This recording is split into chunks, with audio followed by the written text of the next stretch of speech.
अस्सलाम वालेकुम, मेरा नाम डॉक्टर नौशीन कमर है. I am practising as a gynaecologist and obstetrician in G6 Melody Market Islamabad for the last more than 15 years. आज जो टॉपिक मैंने नेक्स्ट एक चूज़ किया है जिस पे मैं आपको आगाही देना चाहती हूँ जो कि बहुत कॉमन है, वो है मीनोपॉज. मीनोपॉज क्या है? ये ख़वातीन की माहवारी जब वो 45 से 55 ईयर्स की एज तक पहुँचती हैं तो उसमें कुछ चेंजेस आती हैं और वो बंद होने की तरफ जाती है. इसको हम मीनोपॉज कहते हैं. मीनोपॉज की जो है अलामात क्या क्या है? अलामात यानी साइन एंड सिम्टम्स, मरीज की सूरत हाल से ख़वातीन गुजरती हैं, वो कॉमनली क्या है वो मैं आपसे डिस्कस करती हूँ. वो है आपका जो है नंबर 1 माहवारी का बंद होना, नंबर 2 माहवारी में बेकायदगी आ जाना. कुछ पेशेंट्स कहते हैं उनको ज़्यादा हो रही है, कुछ में कमी की तरफ, कुछ का गैप आ जाता है, यानी it never stage regular for the way it should be, like monthly का पैटर्न नहीं रहता. ठीक है. नेक्स्ट जो है वो ये होता है कि उनका वेट बहुत ज़्यादा बढ़ सकता है. नंबर 3 मूड स्विंग्स में ये कि पेशेंट को गुस्सा आने लगता है, चिड़चिड़ापन आने लगता है, डिप्रेशन हो सकता है, एंजाइटी हो सकती है, और रात को जो है बेचैनी, नींद का ना आना, पाँव का चलना, हार्ट बीट की तेज़ होने की कंप्लेन भी बहुत ज़्यादा पेशेंट्स करते हैं. अचानक नाइट स्वेट्स जिसे हम कहते हैं, घबरा के उठ जाना, नींद का डिस्टर्ब रहना, ये सारी वो चीज़ें हैं जो कॉमनली हम मुख्तलिफ पेशेंट्स और में हमने कॉमनली देखी हैं. इसके अलावा भी कुछ हो सकती हैं, जैसे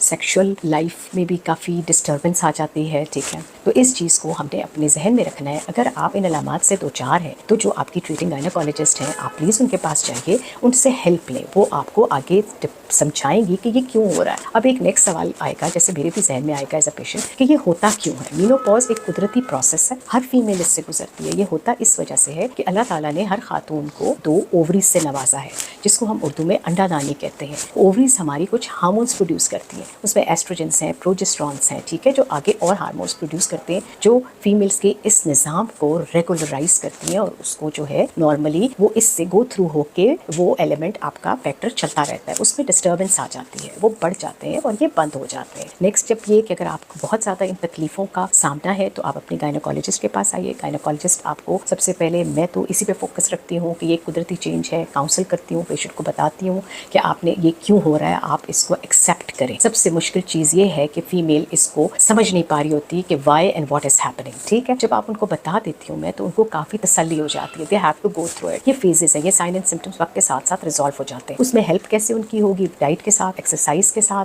अपने वेट का ख्याल रखेंगी, अपनी एंजाइटी को कम करेंगी, वॉक ऐड करेंगी अपनी लाइफ में. स्टिल अगर बहुत ज़्यादा, मैं ये नहीं कहूँगी कि आपको बहुत ज़्यादा तकलीफ हो रही है, डिपेंडिंग अपॉन द पेशेंट. ठीक है. हर पेशेंट का निज़ाम अल्लाह ताला ने थोड़ा सा डिफरेंट बनाया है. बेसिक पैटर्न ऑल दो सेम है. तो फिर हम HRT यानी हार्मोन रिप्लेसमेंट थेरेपी होती है, हम वो देते हैं ताकि हम आपकी हेल्प करते हैं कि ये अलामात कम से कम हो जाए और आपकी क्वालिटी ऑफ लाइफ बेहतर हो जाए. इस लास्ट चीज़ फिर मैं इसी पे फोकस करूँगी कि ये कुदरती प्रोसेस है, आपसे कोई चीज़ छिन नहीं गई है. एज आगे जाती है, एज इज़ इन नंबर्स. ठीक है. और आपने अपनी क्वालिटी ऑफ लाइफ को खुद बेहतर रखना. Next cheese, for the further more information, जो मैं हमेशा आपकी हेल्प के लिए अवेलेबल हूँ. अगर आपको मेरी कोई हेल्प चाहिए या मेरे पास आप चेक कराना चाहते हैं तो आप मेरे फेसबुक, टिकटॉक और इंस्टा के पेज को भी फॉलो कर सकते हैं. मेरे क्लिनिक पे भी आ सकते हैं. And you can book your appointment at 0311 552386. Thank you.